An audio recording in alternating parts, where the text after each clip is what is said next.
The light switch made the same soft click it had made 22 years ago when I first stepped into that office.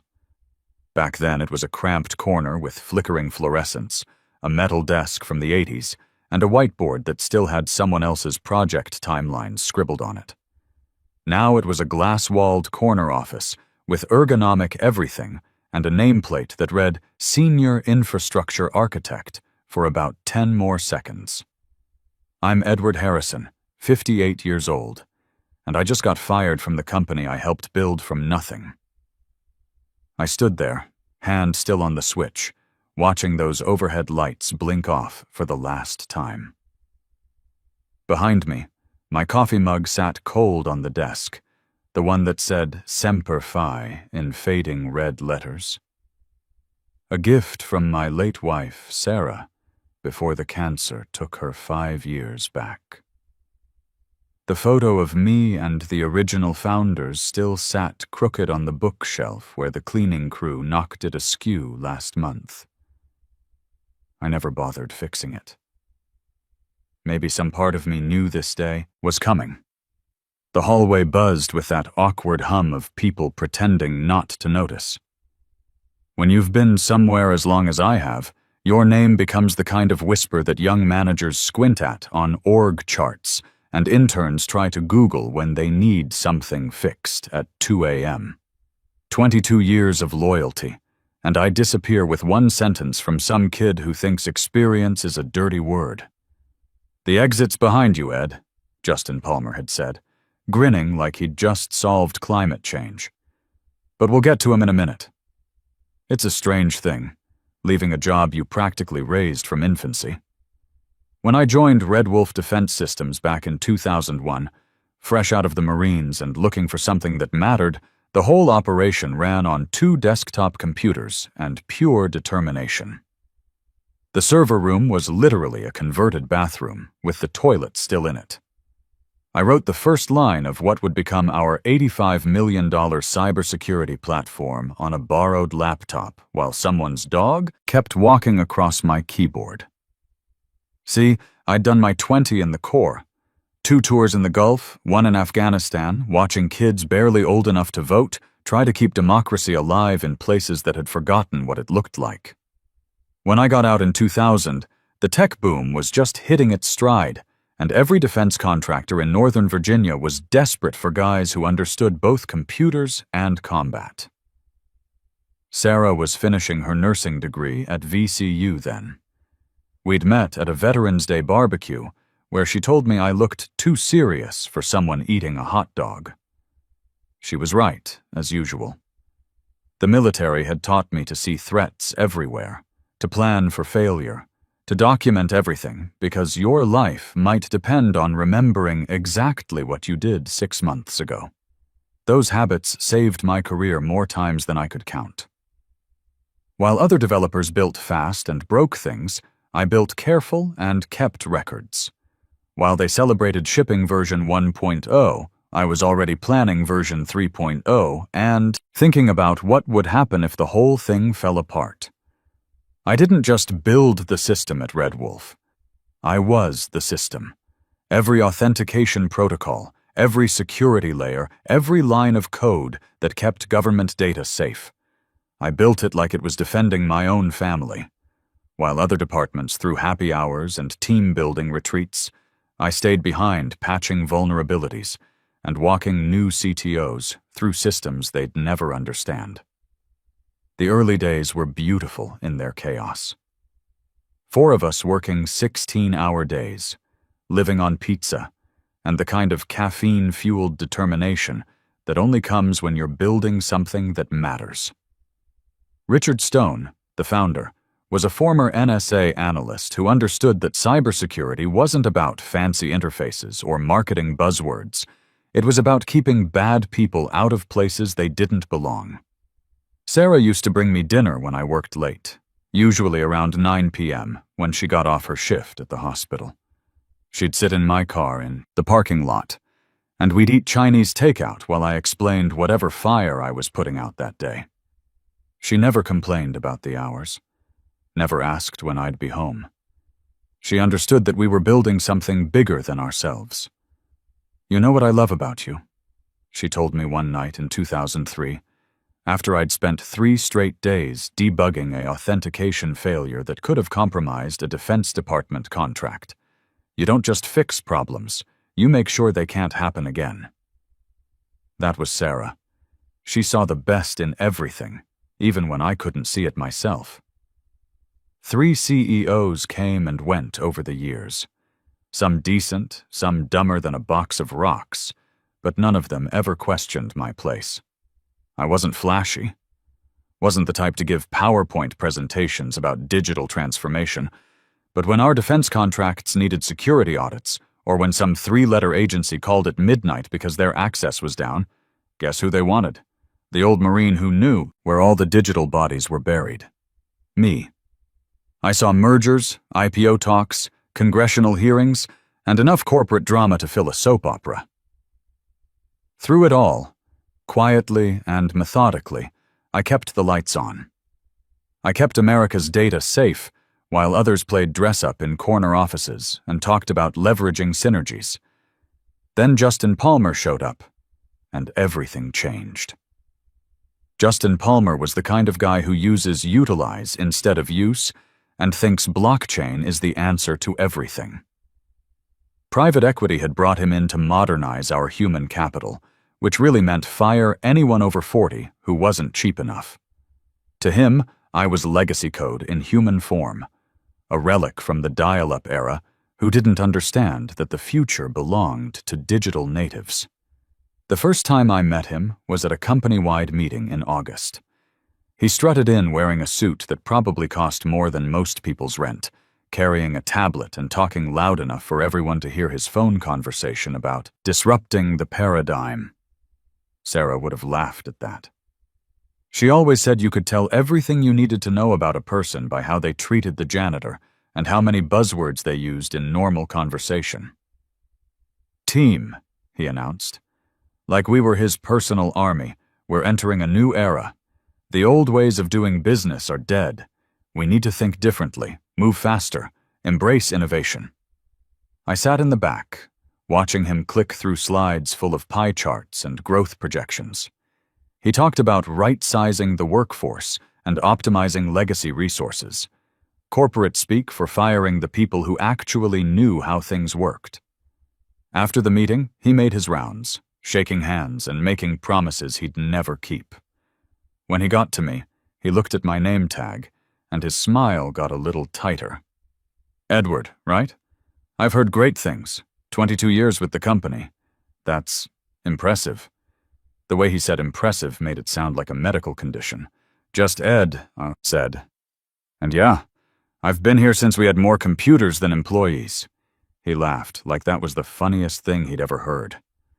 "Well, Ed, I'm looking forward to picking your brain about the legacy systems, getting your perspective on how we can modernize our approach." Legacy systems. There it was, the polite way of saying old garbage that needs to be thrown out. Over the next few months, Justin implemented his vision of progress. He hired a bunch of 25-year-olds straight out of coding boot camps and gave them titles like Innovation Specialist and Digital Transformation Coordinator. Kids who thought Stack Overflow was research and couldn't debug their way out of a paper bag. He moved me out of my corner office and into a smaller space near the break room, where I could hear every conversation about weekend plans and dating drama. Said it would help with cross-pollination of ideas. Really, it was just making room for his golf simulator.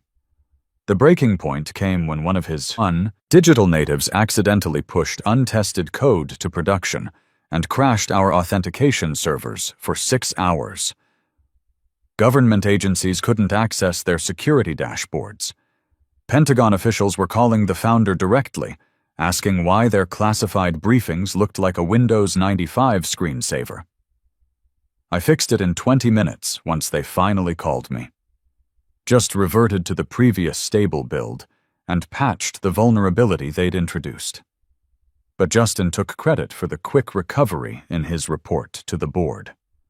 "Crisis management is about decisive leadership," he told them. We identified the issue, mobilized resources, and restored full functionality with minimal impact. He didn't mention that his decisive leadership consisted of panicking in the server room while I actually fixed the problem. That's when I knew my time was up. When incompetence gets rewarded and experience gets marginalized, you're working for the wrong people. Sarah always said I was too loyal for my own. Good. And she was right. But loyalty is supposed to be a two-way street.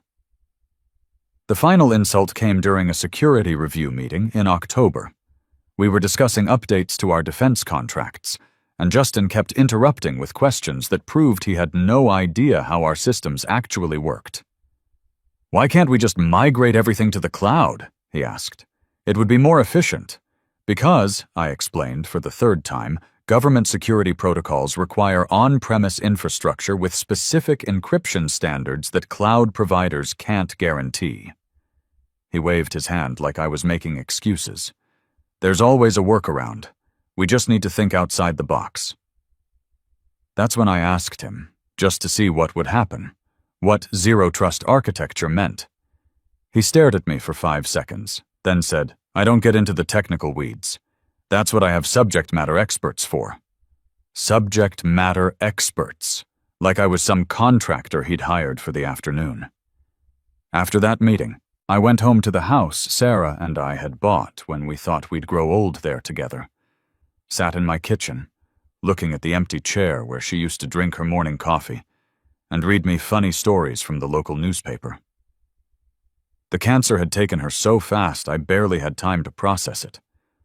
Work had been my way of coping, of keeping busy enough that I didn't have to think about coming home to an empty house every night. But now work felt empty too. Everything I'd built, everything I'd protected, was being handed over to people who saw it as nothing more than lines on a spreadsheet.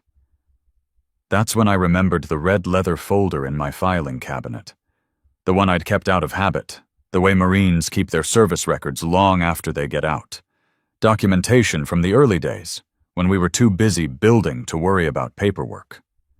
I pulled it out that night and read through the original IP agreements we'd signed back in 2001. Agreements that had never been updated, never been transferred, never been properly executed because there was always something more urgent to handle. Agreements that still listed Red Wolf Systems LLC as the owner of our entire code base. Red Wolf Systems, the shell company I'd created to handle the IP while we got the main business incorporated. The company I'd forgotten about until that moment. The company that, according to every legal document we'd signed, still owned the $85 million platform that Justin Palmer thought he could just give away to his digital natives. I spent the rest of that night reading every email, every contract amendment, every casual "we'll get to it later" response from management when I'd tried to clean up the paperwork over the years. By morning, I had a complete picture of just how badly they'd screwed themselves. And I was ready for Justin Palmer's next move. The call came on a Tuesday morning in November, 3 weeks after I'd rediscovered the Red Wolf Systems documentation. Justin's assistant, Patricia Stone, sent me a calendar invite at 9:15 a.m. Quick sync with executive team, 10 o'clock a.m. Quick sync. Corporate speak for your execution is scheduled. I knew what was coming the moment I saw the meeting request. 22 years in the same building teaches you to read the signs. The way conversations stopped when I walked into a room. The way Patricia avoided eye contact when she handed me the invite.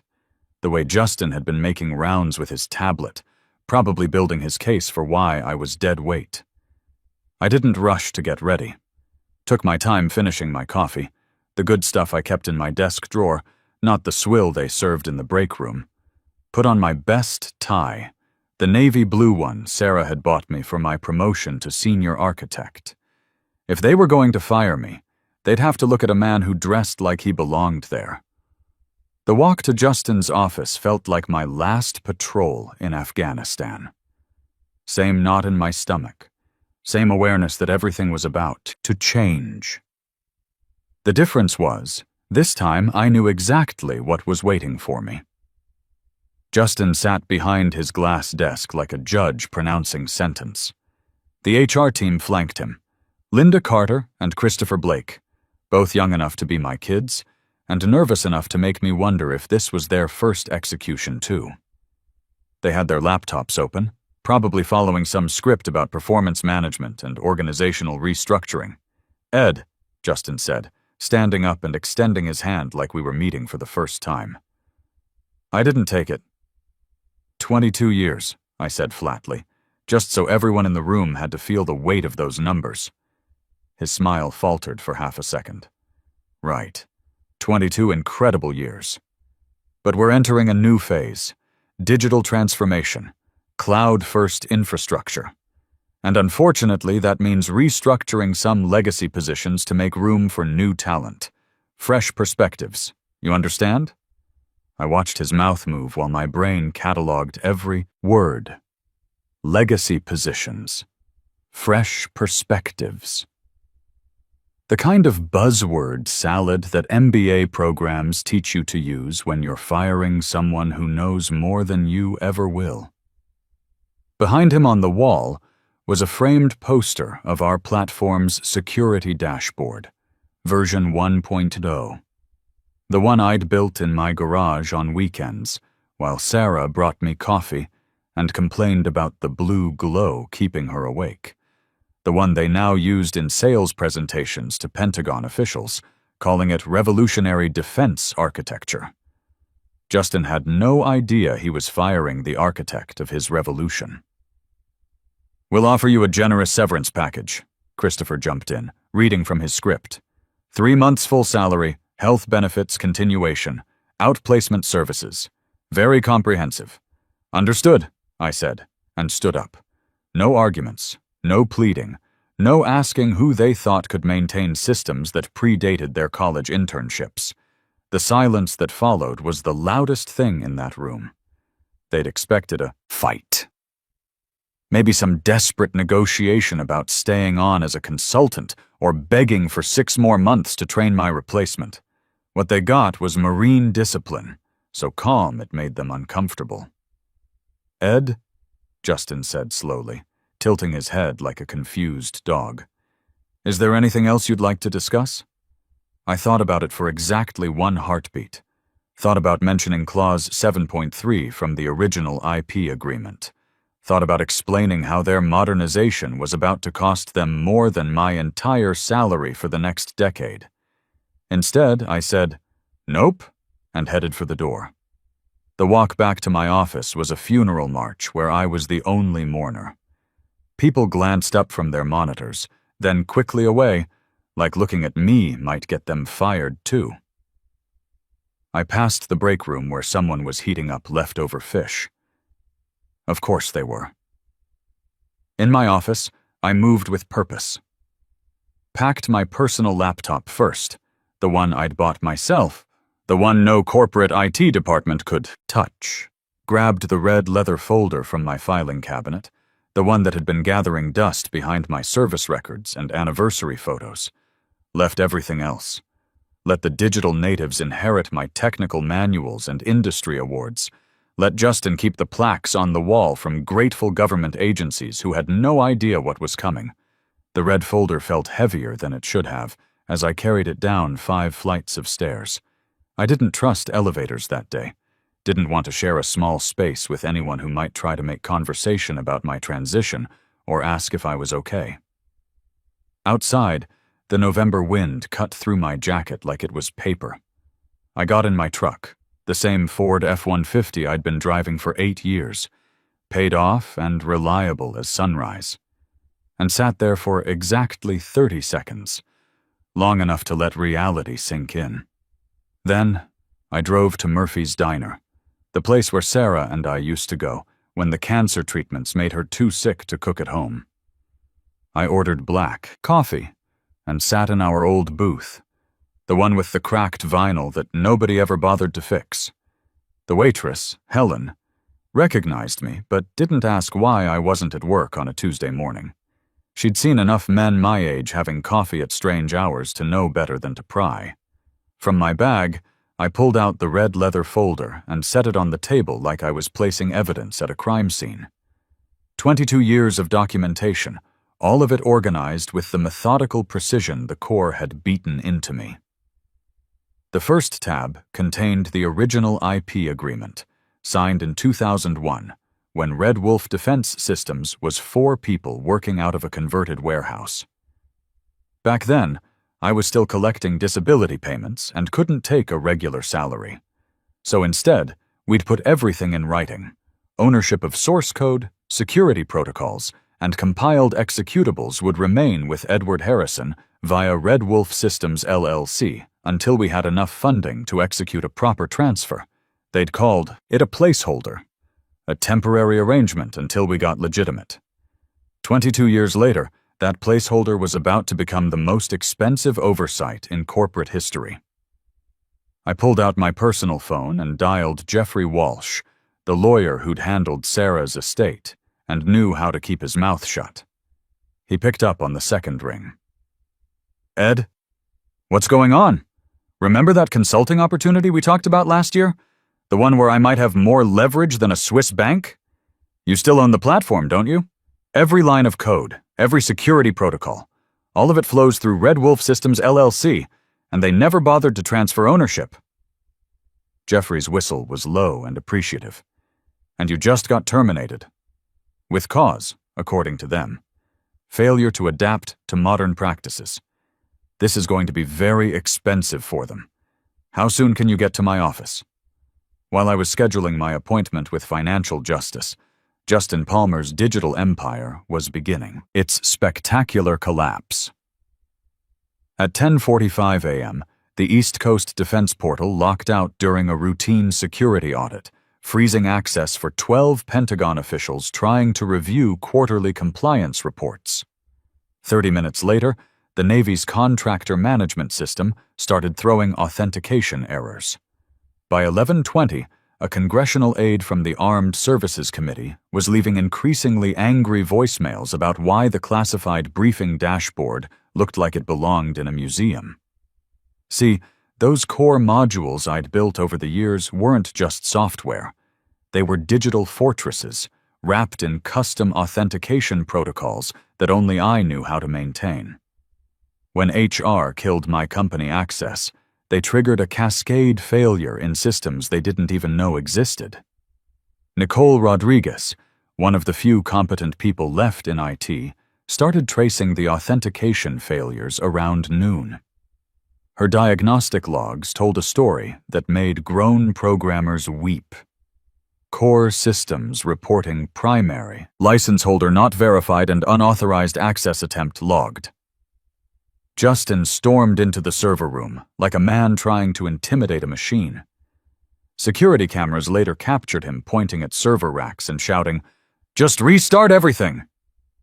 "Sir," Nicole said, looking like someone had asked her to defuse a nuclear weapon, "these are production defense systems. We can't just reboot them. Clear the cache. Reset whatever's blocking access. The authentication servers aren't cached, sir. They're hard-coded to verify licensing through Red Wolf Systems." That's when the real panic started, because Red Wolf Systems wasn't some vendor they could call. It was me, sitting in a diner booth, watching their $85 million platform turn into the world's most expensive paperweight. By 1 p.m., I was in Jeffrey's downtown office, signing documents that would make Justin's MBA head spin. The licensing agreement was beautiful in its simplicity. 3-year exclusive contract, $85 million upfront licensing fee, 15% royalty on new installations, and full architectural oversight retained by yours truly. My personal favorite clause: immediate termination of Justin Palmer from all operational authority. "They'll fight the termination requirement," Jeffrey warned. "They'll pay it," I said, signing the cover letter. "They don't have a choice." By 2:30 p.m., their first government client had escalated to urgent priority. A 3-star general wanted to know why his cybersecurity briefing looked like a Windows 95 screensaver. By 3 p.m., their biggest defense contract was frozen pending access clarification. By 4 p.m., founder Richard Stone was flying back from whatever expensive vacation he'd been enjoying, probably wondering how his $85 million company had become legally homeless in the span of one afternoon. The emergency board meeting convened at 5 p.m. sharp. Stone read my licensing proposal aloud to a room full of people who suddenly understood the difference between owning software and having permission to use software. 3-year exclusive license. $85 million upfront fee. Immediate removal of Justin Palmer from operational authority. The silence that followed was the sound of Justin's career flattering like a punctured tire. "Why?" Stone asked, staring directly at Justin. "Is our entire defense portfolio owned by someone we fired this morning?" "It was supposed to be temporary," Justin stammered. "Legacy paperwork. We were going to modernize the agreements." "When? After we lost our government contracts? After the Pentagon blacklisted us as a security risk?" By 6 p.m., I was back in my old office, turning on the same lights I'd turned off 8 hours earlier. Justin's personal effects were already gone. Security had walked him out while I was signing the new contract. My nameplate was back on the door. Edward Harrison, Senior Security Architect. But this time, they'd added a new line. Principal, Red Wolf Systems, LLC. I sat down in my chair, the one I'd bought myself 15 years ago when my back couldn't handle the standard-issue furniture anymore, and began drafting the security protocols that would govern the next 3 years of their existence. Every update, every modification, every line of code would flow through me now. They hadn't just rehired me, they'd made me indispensable by choice instead of by accident. I thought about Sarah, about how she used to say I was too loyal for my own good. One day, she'd told me during her last week in the hospital, "You'll learn that respect is something you take, not something you wait to be given." She'd been right, as always. I'd spent 22 years earning respect that could be revoked with a meeting invite. Now I had something better. Legal ownership of the foundation they'd built their empire on. Justin had called me legacy code, obsolete infrastructure, something to be replaced and discarded. But legacy isn't about age. It's about permanence. You can upgrade the interface, add modern features, integrate the latest trends. But if you try to replace the foundation without understanding how it works, the whole structure collapses. They learned that lesson at a cost of $85 million. And every time they flip a switch in that building, every time they win a government contract, every time they brag to investors about their revolutionary security architecture, they'll remember one simple truth. You don't fire the person who holds the keys to your kingdom. You find a way to make sure they never want to leave. They learned the most expensive lesson in corporate history. You don't fire the architect while you're still living in the building he designed.